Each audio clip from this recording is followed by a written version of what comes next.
चलिए exercise first यानी कि वास्तविक संख्या समाप्त हो गया है। अब हम बहुपद पे आगे बढ़ रहे हैं। बहुपद किसे कहते हैं, थोड़ा इसको जानने का कोशिश कर रहे हैं। बहुपद क्या है, किसे कहते हैं, और ये भी परीक्षा के दृष्टिकोण से सबसे महत्वपूर्ण सा एक्सरसाइज है। चलिए देखते हैं बहुपद किसे कहते हैं, बहुपद क्या है। यह है बहुपद, ठीक है। इसका डिफिनेशन देखते हैं।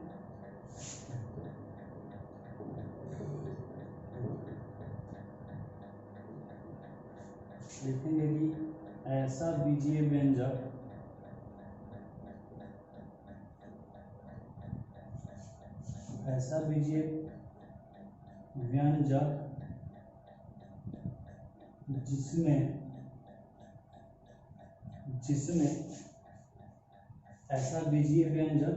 जिसमें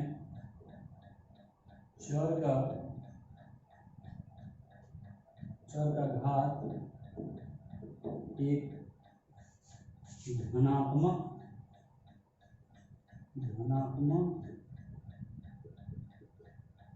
पूर्णांक हो, जिसमें चर का घात एक धनात्मक पूर्णांक हो, चर का घात एक धनात्मक पूर्णांक हो,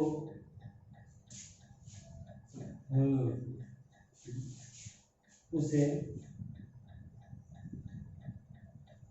क्या कहते हैं, बहुपद कहते हैं,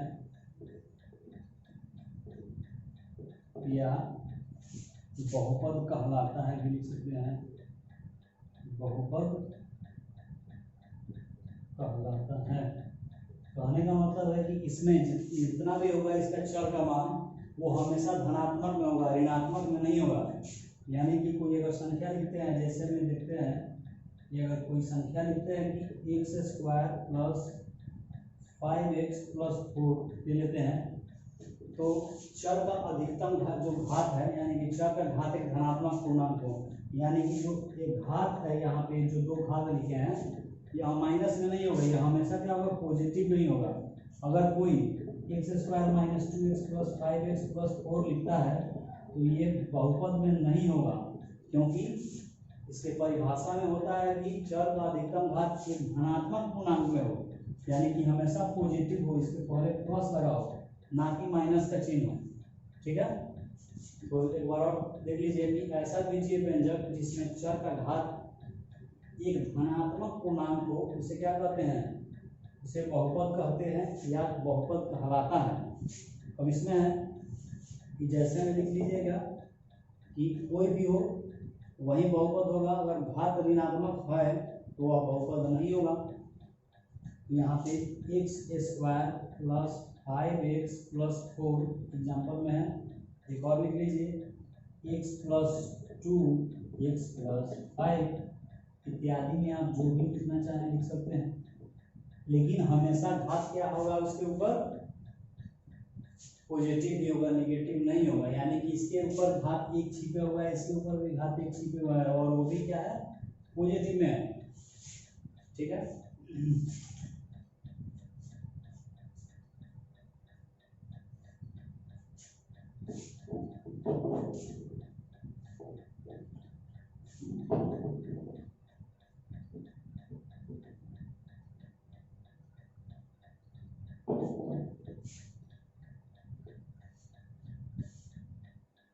अब देखिए बहुपद का मानक रूप, यानी कि इसको लिखते कैसे हैं बहुपद को, तो बहुपद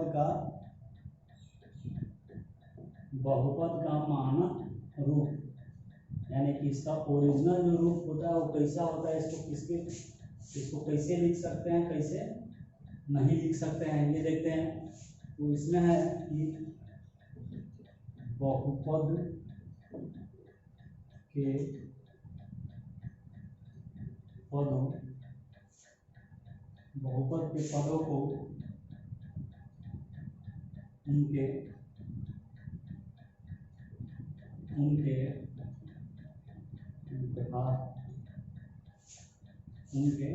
चर के घातों के अनुसार उनके उनके चर के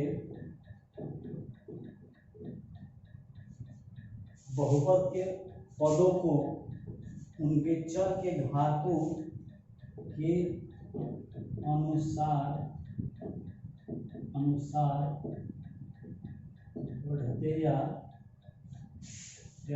बढ़ते या घटते क्रम में लिखने पर बहुपद का मानक रूप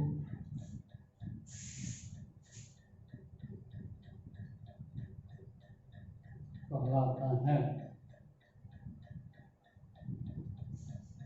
यानी कि कह रहा है कि बहुपद के पदों को उनके चर घातों के अनुसार बढ़ते या घटते क्रम में, यानी कि जो उसका चर का मान होगा उसके घात के अनुसार, यानी कि जिसका अधिकतम मान होगा वो आगे, यानी कि बढ़ते क्रम में नीचे से ऊपर, फिर ऊपर से नीचे की तरफ आएंगे, तो अधिक से कम या कम से अधिक। कह रहा है कि बहुपद के पदों को उनके चर के घातों के अनुसार बढ़ते या घटते क्रम में लिखने पर बहुपद का मानक रूप कहलाता है।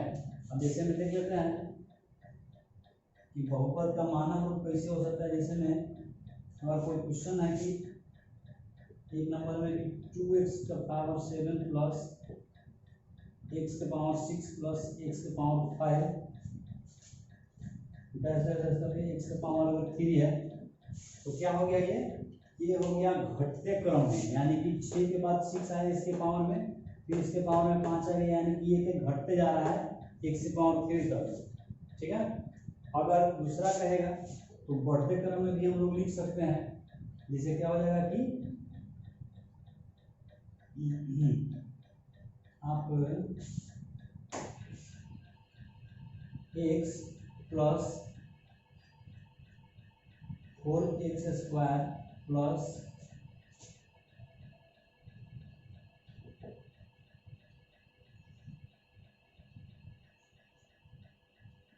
प्लस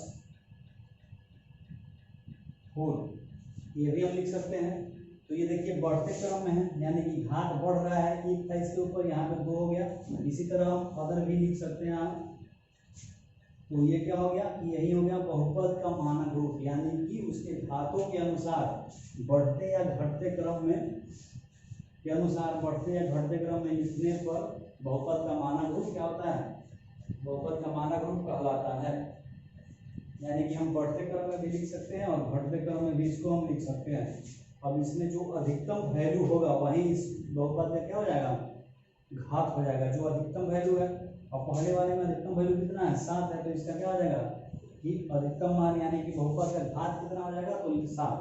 पूछ देता है क्वेश्चन कि इन इक्वेशन में, यानी कि इस समीकरण में, इस बहुपद में बहुपद का घात कितना है, तो जो सबसे ज्यादा होगा वही होता है बहुपद का घात। इसमें कहेगा कि इस समीकरण में बहुपद का घात कितना है, तो क्या होगा, इस समीकरण में बहुपद का घात कितना हो जाएगा, ये 2 हो जाएगा। ठीक है ना।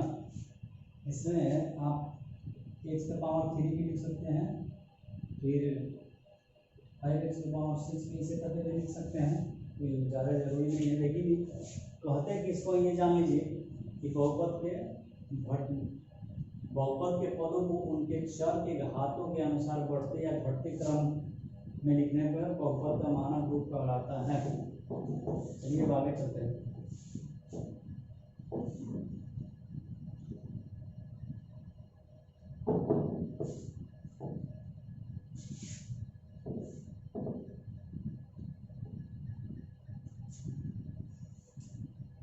बहुपद का घात किसे कहते हैं, अब ये हमको देखना है कि बहुपद का घात, वो तो मानक रूप था, कैसे लिख सकते हैं बहुपद को, तो बढ़ते या घटते क्रम दोनों के रूप में हम लिख सकते हैं।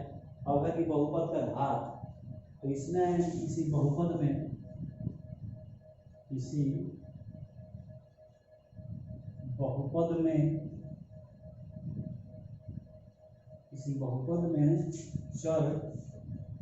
चर का जो अधिकतम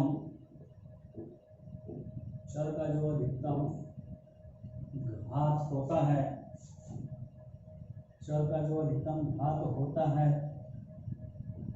उसे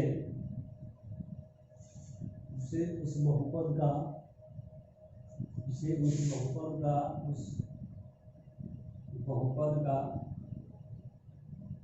घात कहते हैं, उसे उस बहुपद का घात कहते हैं। अभी थोड़ी देर पहले ही हम इसको बताया है कि कोई भी इक्वेशन हो, जिसमें आप लोग लिख सकते हैं, कोई भी इक्वेशन हो आप ले सकते हैं, जिसमें क्या हो जाएगा कि मान लीजिए x square plus 7x plus 10, इसमें अब कहेगा कि इसका घात कितना है, इस बहुपद का घात कितना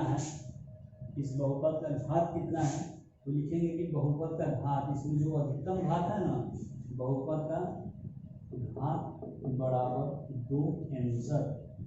क्यों? क्योंकि इसमें सबसे अधिकतम घात इसमें जिसका होगा, जिस चर मान का, उसमें ही हम लिखेंगे कि बहुपद का घात उतना ही होगा। इसमें एक और लिख सकते हैं कि तो एक नंबर और लिख सकते हैं। अब जो आपको मान के लिखना लिख लीजिए, x के पावर 4 प्लस 7x कुछ लिख लीजिए,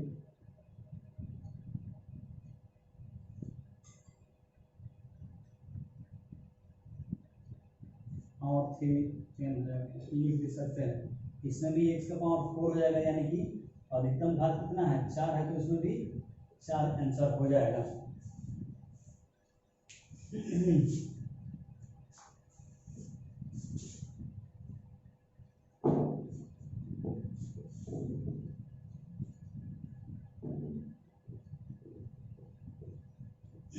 एक टॉपिक है कि बहुपद में शून्य निकालना होता है और बीटा का वैल्यू निकालना होता है।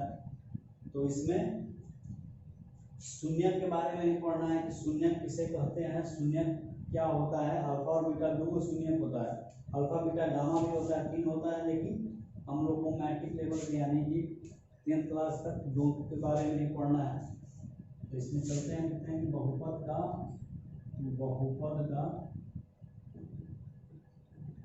शून्य,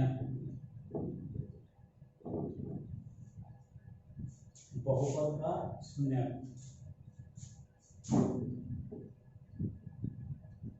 किसी बहुपद में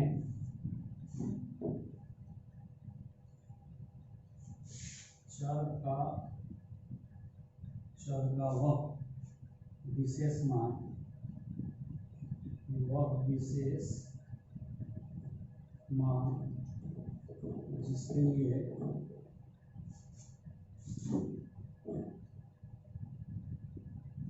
जिसके लिए उस बहुपद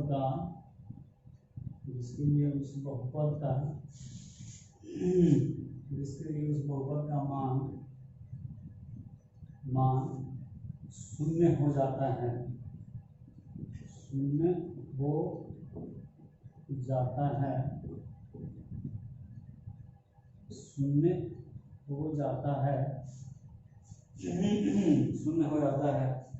उसे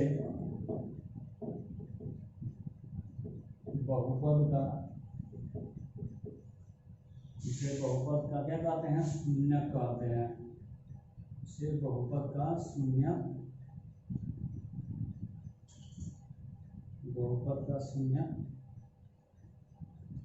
कहते हैं। जैसे में ले लीजिए आप लोग कि 2x + 3 = 0 हो गया।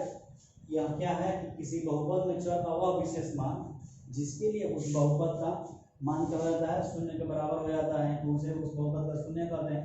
जैसे ये इक्वेशन ही है जो कि 0 के बराबर में है। अगर इसका वैल्यू निकालना है तो 2x + 3 है बराबर 0 है, तो 2x बराबर उधर जाएगा तो क्या हो जाएगा, -3 हो जाएगा।